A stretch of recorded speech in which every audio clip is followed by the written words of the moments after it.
வணக்கம் நேயர்களே. இன்று 28 பிப்ரவரி 2026 காரிக்கிழமை. நோர்வே தமிழ் முற்றச் செய்திகளுடன் கதிர். முதலில் தலைப்புச் செய்திகள். ஈரான் இஸ்ரேல் நிலைமை, வெளியுறவுத்துறையின் எச்சரிக்கை, முரண்பட்ட செய்திகள். இனி விரிவான செய்திகள். ஈரான் இஸ்ரேல் நிலைமை. இன்று காரிக்கிழமை அதிகாலை இஸ்ரேல் ஈரானின் தலைநகர் தெஹ்ரானை தாக்கியது. வெளியுறவுத்துறையின் எச்சரிக்கை.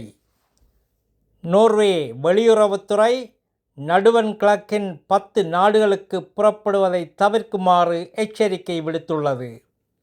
இஸ்ரேல், லெபனான், யோர்டான், துபாய் உள்ளிட்டவை.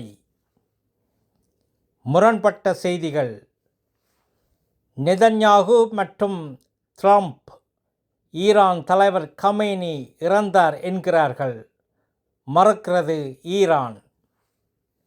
நல்லது நேயர்களே, மேலும் செய்திகளுக்கு நோர்வே தமிழ் முகநூல் பக்கத்தையும் இணையதளத்தையும் பாருங்கள். உலகெங்கிலும் தமிழ், நம் உணர்வெங்கிலும் தமிழ்.